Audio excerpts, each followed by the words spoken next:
বিসমিল্লাহির রহমানির রহিম। সুপ্রিয় শিক্ষার্থীরা, আশা করি ভালো আছো। আমরা একাদশ দ্বাদশ শ্রেণীর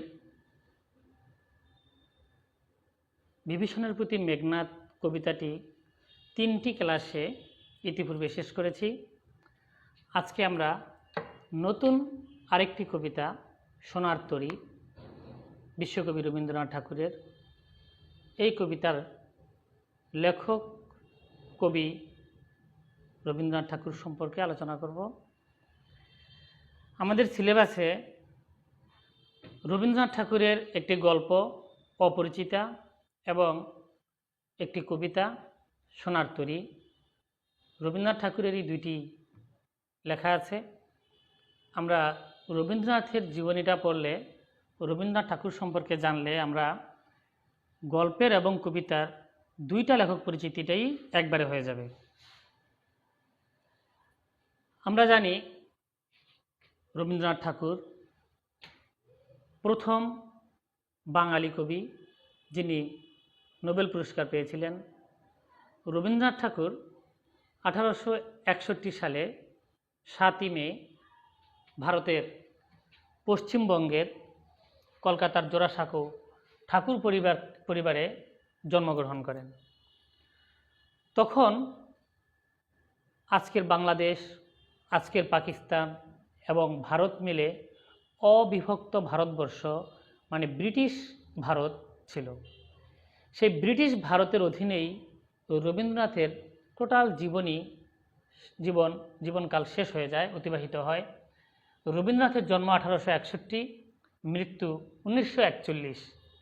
1941 সালের 7ই আগস্ট রবীন্দ্রনাথ ওই কলকাতার জোড়াসাঁকো ঠাকুর বাড়িতে জন্মগ্রহণ করেন এবং তার এই পৈতৃক ঠাকুর বাড়িতেই তার মৃত্যু হয়।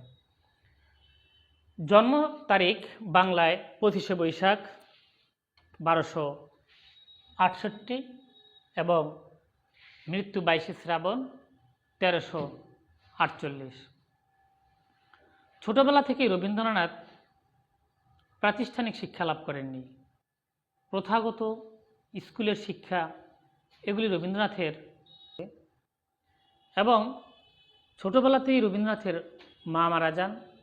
বেশিরভাগ সময় তার বাবা জমিদারি কাজে বাইরে থাকতেন। এই জন্য রবীন্দ্রনাথের ছোটবেলাটা মূলত ভৃত্যদের দ্বারা শাসিত জীবন, মানে কর্মচারীদের মাধ্যমেই রবীন্দ্রনাথের ছোটবেলাটা কেটে গেছে। রবীন্দ্রনাথরা বাংলা সাহিত্যের যে কজন লেখক আছেন তাদের মধ্যে বলতে গেলে সবার চেয়ে বড় লোক। বিশাল জমিদারি এস্টেট ছিল। রবীন্দ্রনাথের বাড়িতেই শখের নাট্যশালা ছিল, কবিদের আড্ডা বসত, তার ঘরেই তার আত্মীয় স্বজনদের মধ্যে কবি ছিল, চিত্রশিল্পী ছিল, অভিনেতা ছিল। সুতরাং প্রাতিষ্ঠানিক শিক্ষা লাভ না করলেও রবীন্দ্রনাথ তার গৃহেই একটি শিক্ষা প্রতিষ্ঠানের সকল সুযোগ সুবিধা পেয়েছিলেন। রবীন্দ্রনাথের ছোটবেলা থেকেই মাত্র 8 বছর বয়সেই লেখালেখি শুরু করেন। এরপরে জমিদারি দেখাশোনার জন্যই তাকে তখনকার দিনের সেই ভারতবর্ষের পূর্ববঙ্গ, বর্তমান বাংলাদেশ, এই পূর্ববঙ্গের আমাদের কুষ্টিয়ার শিলাইদহে এই জমিদারি স্টেটের দায়িত্বে দেখাশোনার জন্য চলে আসেন। এর ফাঁকে ফাঁকে রবীন্দ্রনাথ তার সমস্ত সাহিত্য চর্চাও চালিয়ে যান। রবীন্দ্রনাথের জীবনের শ্রেষ্ঠ সময়টা এই কুষ্টিয়ার শিলাইদহেই কেটেছে। রবীন্দ্রনাথ এই শিলাইদহে এবং কলকাতায় মিলে অনেক গল্প, কবিতা, সাহিত্য, নাটক, উপন্যাস, ভ্রমণ কাহিনী, সাহিত্যের এমন কোনো শাখা নেই যেখানে রবীন্দ্রনাথ না লিখেছেন। রবীন্দ্রনাথ সাহিত্যের যে শাখায় হাত দিয়েছেন সেই শাখাতেই তিনি শ্রেষ্ঠত্বের স্বাক্ষর রেখেছেন। বিশেষ করে কবিতা, উপন্যাস, নাটক, ছোট গল্প। বাংলা সাহিত্যের ছোট গল্পের জগতে রবীন্দ্রনাথকে বলা হয় ছোট গল্পের জনক। মানে বাংলা ছোট গল্পকে পাঠকের কাছে জনপ্রিয় করে তোলার একক অবদান বিশ্বকবি, বাঙালি কবি, নোবেল বিজয়ী কবি রবীন্দ্রনাথ ঠাকুরের। রবীন্দ্রনাথের বিখ্যাত ছোট গল্প পোস্টমাস্টার, কাবুলিওয়ালা, খোকাবাবুর প্রত্যাবর্তন এগুলি বাংলা সাহিত্যের অনেক অনেক সেরা মাপের ছোট গল্প। রবীন্দ্রনাথের জীবনে ছোট গল্প ছাড়াও এরকম কবিতা, নাটক, উপন্যাস যেখানেই তিনি হাত দিয়েছেন সেখানেই তিনি শ্রেষ্ঠত্বের স্বাক্ষর রেখেছেন। এই জন্য বাংলা সাহিত্যে কবিদের মধ্যে রবীন্দ্রনাথকে সবাই কবিগুরু, কবি সম্রাট, বিশ্বকবি নানান উপাধিতে ভূষিত করেছেন। রবীন্দ্রনাথ তার সেরা স্বীকৃতি নোবেল পুরস্কার পেয়েছেন কাব্যের জন্য। গীতাঞ্জলি কাব্যের জন্য 1913 সালে রবীন্দ্রনাথ নোবেল পুরস্কার পান। গীতাঞ্জলি কাব্যের ইংরেজি অনুবাদ করে তিনি এই পুরস্কারটা পেয়েছিলেন। এছাড়া রবীন্দ্রনাথ উপন্যাস ছাড়াও নাটক, অনেকগুলো বিখ্যাত বিখ্যাত নাটক লিখেছেন, অনেকগুলো বিখ্যাত বিখ্যাত উপন্যাস লিখেছেন। নাটকের মধ্যে আছে তার বিসর্জন, ডাকঘর, রক্তকরবী, এগুলি বাংলা সাহিত্যের সেরা নাটকগুলোর মধ্যে অন্যতম। তার উপন্যাসগুলো আছে চোখের বালি, নৌকাডুবি, গোরা, শেষের কবিতা আশা তার অত্যন্ত বিখ্যাত একটি উল্লেখযোগ্য উপন্যাস। নাম শেষের কবিতা, কিন্তু সেটি উপন্যাস। রবীন্দ্রনাথ ঠাকুরের উপন্যাসের সংখ্যা 13টি এবং নাটকের সংখ্যা 38টি, ছোট গল্পের সংখ্যা 95টি এবং গান লিখেছেন 1915টি, মানে 1915টি, প্রবন্ধ লিখেছেন 36টি। রবীন্দ্রনাথ ঠাকুরের সময়ে তার সমকালীন যত সাহিত্যিক ছিলেন সকলের চাইতেই তিনি ছিলেন অত্যন্ত উঁচু মাপের লেখক এবং সবাই তাকে গুরু মানত। এই জন্যই সবাই তাকে কবিগুরু, কবি সম্রাট বলতেন। রবীন্দ্রনাথ ঠাকুরের বাবার নাম ছিলেন দেবেন্দ্রনাথ ঠাকুর, মা সারদা সুন্দরী দেবী এবং তার স্ত্রীর নাম মৃণালিনী দেবী। রবীন্দ্রনাথ ঠাকুর সেই সময়ের কবিদের মধ্যে এতই উল্লেখযোগ্য ছিলেন যে টোটাল রবীন্দ্রনাথের সময়টাকেই রবীন্দ্র যুগ বলে অভিহিত করা হয়। মানে পুরা যুগের নিয়ন্ত্রণটাই রবীন্দ্রনাথ একা করেছেন। রবীন্দ্রনাথ সাহিত্যের সকল শাখায় গান, নাটক, উপন্যাস সর্বক্ষেত্রে এত প্রতিভার স্বাক্ষর রেখেছেন যে সেই যুগটাকেই বলা হয় রবীন্দ্র যুগ, রবীন্দ্রনাথের যুগ। রবীন্দ্রনাথ এই রবীন্দ্র যুগে তাকে আমরা কবি হিসেবে চিনলেও তিনি মূলত অনেক গুণের অধিকারী। তার উপন্যাস ছাড়াও যে গানগুলি লিখেছেন এই গানগুলোর তিনি নিজে সুরকার, তিনি নিজে গীতিকার এবং নিজে কণ্ঠশিল্পী, নিজে অভিনেতা, তিনি অভিনয় পর্যন্ত করেছেন। রবীন্দ্রনাথের এই গানগুলো এমন ধাঁচের লেখা, এমন নিজস্ব যে গানগুলো তার নামেই আমরা এগুলোকে এখন রবীন্দ্রসঙ্গীত বলে চিনি। রবীন্দ্রসঙ্গীত মানেই রবীন্দ্রনাথের গান। রবীন্দ্রনাথের কাব্যগ্রন্থগুলোর মধ্যে তিনি বলাকা, পুনশ্চ, কল্পনা, খনিকা এরকম উল্লেখযোগ্য শেষ লেখা অনেক উল্লেখযোগ্য কাব্যগ্রন্থ লিখেছেন। তার কাব্যগুলো অত্যন্ত বিশ্বমানের। রবীন্দ্রনাথের অনেক লেখা বিদেশি ভাষায় অনুবাদ হয়েছে। বিশ্বমানের বলেই সেগুলো বিদেশি ভাষায় অনুবাদ হয়েছে। 52টি কাব্যগ্রন্থ রবীন্দ্রনাথ রচনা করেছেন। রবীন্দ্রনাথের এই সমগ্র সাহিত্যগুলোকে, তার সমগ্র সাহিত্যগুলোকে 32টি খণ্ডে রবীন্দ্র রচনাবলী আকারে প্রকাশ করা হয়েছে। আমরা রবীন্দ্রনাথের অনেক বড় জীবনী, রবীন্দ্রনাথের ভাই বোনদের মধ্যে তিনি ছিলেন 14তম।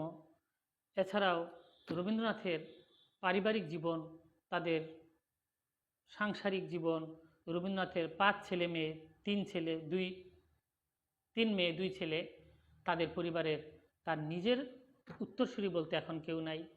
রবীন্দ্রনাথের যেই কলকাতা ঠাকুরবাড়ি, সেখানেই তিনি এখন বিশ্বভারতী বিশ্ববিদ্যালয় প্রতিষ্ঠা করেছেন।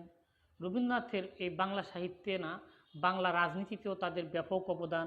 রবীন্দ্রনাথ একাধারে যেমনি সাহিত্যিক, তেমনি আবার একাধারে রাজনীতিবিদও। বঙ্গভঙ্গ আন্দোলনে রবীন্দ্রনাথ সরাসরি জড়িত ছিলেন। 1905 সালের 1901 সালে রবীন্দ্রনাথ এই শিলাইদহ থেকে আবার কলকাতায় চলে যান। কলকাতায় চলে যাওয়ার পরে কিছুদিন রবীন্দ্রনাথের অত্যন্ত দুঃসময় কাটে। তার প্রথমে স্ত্রী মারা যায়, তারপরে ছেলে মারা যায়, এভাবেই তার সেই সময়টা খুব খারাপ কাটে। তারপর বঙ্গভঙ্গ আন্দোলনে রবীন্দ্রনাথ সরাসরি অংশগ্রহণ করেছিলেন। 1915 সালে 13 সালে রবীন্দ্রনাথ নোবেল পুরস্কার পান। 1915 সালে তাকে নাইট উপাধি দেওয়া হয়, কিন্তু জালিয়ানওয়ালাবাগ হত্যাকাণ্ডের কারণে তিনি প্রতিবাদস্বরূপ সেই ব্রিটিশ প্রদত্ত নাইট উপাধি বর্জন করেন। প্রিয় শিক্ষার্থীরা, রবীন্দ্রনাথ সম্পর্কে এত অল্প সময়ে এই 15-20 মিনিটে কিচ্ছু বলা যাবে না। শুধু রবীন্দ্রনাথ সম্পর্কে জানতে গেলে আমাদের দিনের পরে দিন কেটে যাবে। আমরা সংক্ষেপে রবীন্দ্রনাথের যেটুকু জানলাম, আমাদের সিলেবাসের অন্তর্ভুক্ত যেটুকু লেখক পরিচিতি আছে, এটুক মোটামুটি জানা থাকলে আমরা আশা করি আমাদের প্রাথমিক বিষয়টা আমরা সলভ করতে পারবো, আমাদের পরীক্ষার বিষয়টা আমরা সমাধান করতে পারবো। এই জন্য বইয়ের যেই লেখক পরিচিতিটুকু আছে, আমরা সংক্ষেপে এটুকুর উপরে ভালো দখল রাখতে হবে এবং এটুক মুখস্থ করে ফেলব। রবীন্দ্রনাথের জন্মসাল, মৃত্যুসাল, বাংলা ইংরেজি সহ 7ই মে 1861, 25শে বৈশাখ 1268। রবীন্দ্রনাথ নিজেও জানতেন তার জন্ম বাংলা সাহিত্যে কত গুরুত্বপূর্ণ। রবীন্দ্রনাথ নিজেই কবিতা লিখেছেন, চির নতুনের দিল ডাক 25শে বৈশাখ, মানে 25শে বৈশাখ যে বাংলা সাহিত্যে এক নতুনত্ব ডাক দিয়ে গেল, এটা রবীন্দ্রনাথ নিজেও জানতেন। রবীন্দ্রনাথ নিজেও জানতেন আগামী 100 বছর পরেও তার কবিতা পাঠক পড়বে। 100 বছরের মধ্যেও এমন কোনো সেরা কবির জন্ম হবে না যে রবীন্দ্রনাথকে বাদ দিয়ে দেওয়া যাবে। এই জন্য রবীন্দ্রনাথ 1300 সালে বসেই 1400 সাল কবিতা লিখেছেন। আজি হতে শতবর্ষ পরে কে তুমি পড়িছ বসি, আমার কবিতাখানি কৌতূহল ভরে, আজি হতে শতবর্ষ পরে। আজিকার কোনো ফুল বিহঙ্গের কোনো গান পারিব কি পাঠাইতে তোমাদের করে, আজি হতে 100 বর্ষ পরে, মানে 100 বছর পরের পাঠকও যে রবীন্দ্রনাথকে পড়বে, রবীন্দ্রনাথের লেখা পড়বে, এটা রবীন্দ্রনাথ সেই সময় জানতেন যে তিনি নিজে কোন মাপের কবি। যেমন কাজী নজরুলও নিজের কবিতা নিজে লিখিয়ে গেছেন, আমি চিনেছি আমাকে আজিকে আমার খুলিয়া গিয়েছে সব বাঁধ, মানে আমি আমাকে চিনেছি, তাই আমি কোনো বাঁধন, কোনো বাধা মানি না। যাই হোক, রবীন্দ্রনাথ ঠাকুর 25শে বৈশাখকে নিয়েও তিনি যেরকম কবিতা লিখেছেন, রবীন্দ্রনাথ ঠাকুর একাধারে আবার তেমনি কাব্য লিখতে লিখতে লিখতে লিখতে, উপন্যাস লিখতে লিখতে, গল্প লিখতে লিখতে যখন তিনি জীবনের শেষ পর্যায়ে চলে এসেছেন, তখন তিনি এক দার্শনিক কবিসত্তায় উপস্থিত হলেন। তখন তিনি নিজে বাস্তবতা থেকে অবাস্তব বিষয়গুলো, যেগুলি উপর সরাসরি বোঝা যায় না, উপলব্ধি করে নিতে হয়, এই রকম বিষয়ে তিনি যথেষ্ট প্রতিভার স্বাক্ষর রেখেছেন। তার বিস্ময় কবিতা, আবার জাগিনু আমি, রাত্রি হলো ক্ষয়, পাপড়ি মিলিল বিশ্ব, এই তো বিস্ময় অন্তহীন, মানে এখনও যে আমি বেঁচে আছি, আছি হিমাদ্রির সাথে, আছি সপ্তর্ষির সাথে। কবি অবাক হয়ে ভাবেন কিভাবে আমি এখনও বেঁচে আছি। বলাকা, পর্বত চাহে হতে বৈশাখের নিরুদ্দেশ মেঘ, কিভাবে পর্বত বৈশাখের মেঘের সাথে উড়ে যেতে চায়। এগুলি কবির শেষ জীবনের দার্শনিক তত্ত্ব সমৃদ্ধ কবিতা। কবি প্রবন্ধের জগতে ব্যাপক উল্লেখযোগ্য প্রবন্ধ লিখেছেন। সভ্যতার সংকট তার একটি উল্লেখযোগ্য প্রবন্ধ। সভ্যতার সংকট প্রবন্ধে রবীন্দ্রনাথ লিখেছেন ব্রিটিশ ইংরেজদের বিরুদ্ধে জালিয়ানওয়ালাবাগের হত্যাকাণ্ডের প্রতিবাদে তিনি সেই প্রবন্ধ লিখেছেন। তিনি সেখানে লিখেছেন, আজ আমার বয়স 80 বৎসর পূর্ণ হইল। এতকাল যে সভ্য জগতের মহিমা ধ্যানে আমি মগ্ন ছিলাম, সভ্যতার এত নিকৃষ্ট এবং বিভৎস জঘন্যতম রূপ আমি কখনো কল্পনাও করতে পারি নাই। মানে রবীন্দ্রনাথ প্রথম জীবনে ব্রিটিশদের, ইংরেজদের অত্যন্ত শ্রদ্ধা করতেন, অত্যন্ত সম্মান করতেন, তাদের মানবিকতা তাকে আকৃষ্ট করেছিল। কিন্তু শেষ জীবনে এসে রবীন্দ্রনাথের সেই ভুল ভেঙে যায়। রবীন্দ্রনাথ বুঝতে পারেন আসলে তারা ততটা ভালো না যতটা রবীন্দ্রনাথ ভেবেছিলেন। তাই লিখেছেন সভ্যতার সংকট প্রবন্ধ। তো শুরুতে বলছিলাম রবীন্দ্রনাথ সম্বন্ধে বলতে গেলে অনেক সময় লাগবে। আমরা সংক্ষেপে রবীন্দ্রনাথের টেক্সট বইতে যেই লেখক পরিচিতিটুকু দেওয়া আছে এইটুক পুরোটুকুই আমাদের জানতে হবে, না হলে আমরা পরীক্ষায় এমসিকিউ অ্যান্সারটুকু করতে পারবো না। রবীন্দ্রনাথের জন্মসালটা বলছিলাম, ইংরেজি বাংলা দুয়োটা আমার মনে রাখতে হবে। 7ই মে 1861, 25শে বৈশাখ 1268, মৃত্যু 7ই আগস্ট 1941, মৃত্যু 22শে শ্রাবণ 1348। এটা 41, এটা 48, এখানে 61, এখানে 68। জন্ম কলকাতায়, মৃত্যুও কলকাতায়, মাঝখানের জীবন রবীন্দ্রনাথের চরম বিচিত্র। তিনি জমিদারি যেমনি দেখাশোনা করেছেন, বহু দেশে তিনি বিদেশ ভ্রমণও করেছেন, বহু দেশ গিয়েছিলেন। তারপর তার আক্ষেপ ছিল সব দেখা হয় নাই। এই জন্য রবীন্দ্রনাথ তার কবিতাতে সেই কথাও বলে গেছেন, তাই আমি মেনে নেই সেই নিন্দার কথা, আমার সুরের অপূর্ণতার কথা।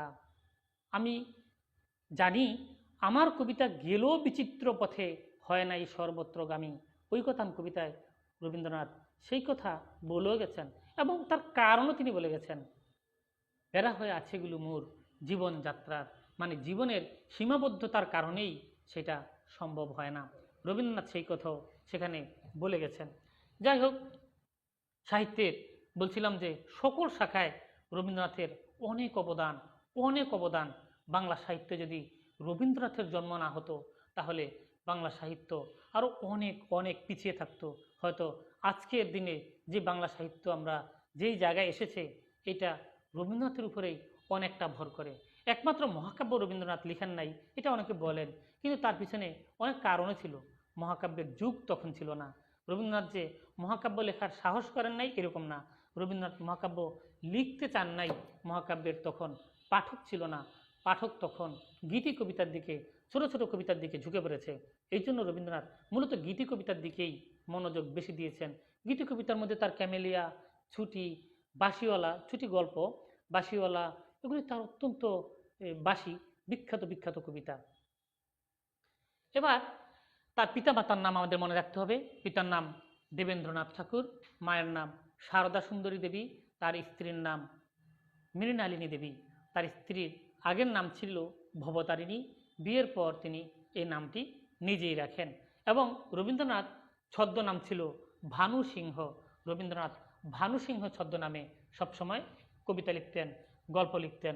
রবীন্দ্রনাথের উপন্যাসগুলোর মধ্যে গোরা, নৌকাডুবি, চোখের বালি, শেষের কবিতা, বিখ্যাত বিখ্যাত উপন্যাসগুলো আমাদের নাম মনে রাখতে হবে, না হলে পরীক্ষা এমসিকিউতে আমরা আটকে যাব। অবজেক্টিভ আসবে শেষের কবিতা কী ধরনের রচনা, আমি যদি তখন উপন্যাসটা টিকচিহ্ন দিতে না পারি তাহলে নাম্বার কাটা যাবে। এভাবে তার অনেক বিখ্যাত নাটক আছে, ডাকঘর, বিসর্জন, রক্তকরবী, এগুলি তার অত্যন্ত বিখ্যাত বিখ্যাত নাটক। বিসর্জন অনেক বিখ্যাত নাটক। ছোট গল্পগুলোর মধ্যে তার 95টি ছোট গল্প আছে, অনেক অনেক বিখ্যাত। পোস্টমাস্টার, কাবুলিওয়ালা, এগুলি তার অত্যন্ত সেরা মানের গল্প। এরকম ছোট গল্পগুলো আমাদের উল্লেখযোগ্য গল্পের নামগুলো মনে রাখতে হবে। তিনি 1915টি গান লিখেছেন, তার গানের সংকলনের নাম গীত বিতান। আমাদের এটুকু মনে রাখতে হবে, গীত বিতান রবীন্দ্রনাথের গানের সংকলন।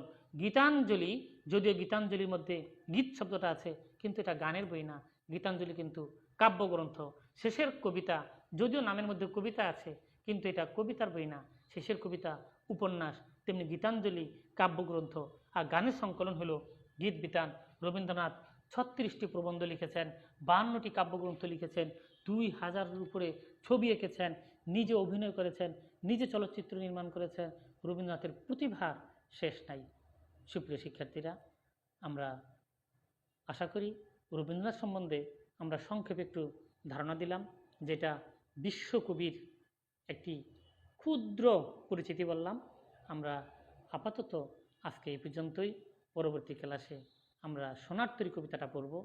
তোমরা সোনার তরী কবিতাটা পড়ার জন্য কবিতার রবীন্দ্রনাথের লেখক পরিচিতিটা সুন্দর করে পড়ে আসবে, সাথে শব্দার্থটাও পড়ে আসবে, যদি সম্ভব হয় পাঠ পরিচিতিটা একবার দেখে আসবে। সোনার তরী ও রবীন্দ্রনাথের সেই রকম একটি দার্শনিক তত্ত্ব সমৃদ্ধ কবিতা, অত্যন্ত উঁচু মাপের কবিতা। জীবনের গভীর তত্ত্বটা কী, জীবনের সার্থকতা কোথায়, সোনার তরী কবিতাটা পড়লে আমরা আশা করি ভালোভাবে বুঝতে পারবো। সে পর্যন্ত সবাই ভালো থাকি, সুস্থ থাকি। আল্লাহ হাফেজ।